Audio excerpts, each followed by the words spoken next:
আজ কার্তিক পুজো ছিল। বোনের বাড়িতে হঠাৎ করে কেউ যেন রাত্রেবেলা কার্তিক ঠাকুর ফেলে দিয়ে গেছিলো, গতকাল রাত্রে আর কি। তারপর আমরাও মোটামুটি যথারীতি এইরকম অন্ধকার রাস্তাঘাট, মাঠ ঘাট, খাল বিল পেরিয়ে পৌঁছে গেলাম বোনের বাড়িতে। সেখানে গিয়ে যাই হোক, তাদের পুজো টুজো হয়ে গেছিলো। এই ছিল তাদের কেতো, মডার্ন কেতো, যে আবার কোমরে হাত দিয়ে বেঁকে দাঁড়িয়েছিল। কিন্তু আসল উদ্দেশ্য ছিল খাওয়াটা। আলুর দম, খিচুড়ি এবং ঘ্যাট তৈরি হয়েছিল। তার সাথে ছিল কিন্তু পায়েসও।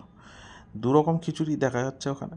একটা ছিল গরম সদ্য নামানো, আর একটা একটু আগে করা। যেহেতু ঠান্ডার সময়, তার মধ্যে বস্ক, সে কিন্তু লাফালাফি শুরু করেছিল আমাদের দেখে। মানে সেও বোধহয় আমাদের সাথে খেতে বসবে, এরকম একটা ব্যাপার। তো যাই হোক, বোনকে বললাম খিচুড়ি দিতে। তো বললো দুটো যে আছে তার মধ্যে কোনটা দিবে, গরমটা না একটু ঠান্ডাটা? আমি বললাম দুটোই মিলিয়ে মিশিয়ে দে, যাতে গরমও খাওয়া যায় আবার ঠান্ডার ভাগটাও যেন পাওয়া যায়।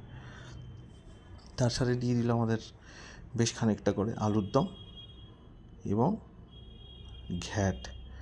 ঘ্যাটটা কিন্তু মারাত্মক হয়েছিল। আলুর দমও কিন্তু যথেষ্ট ভালো ছিল। আসলে পুজো অনেকক্ষণ হওয়াতে ওরাও বেশ টায়ার্ড হয়ে গেছিলো, একটু ঠান্ডাও হয়ে গেছিলো।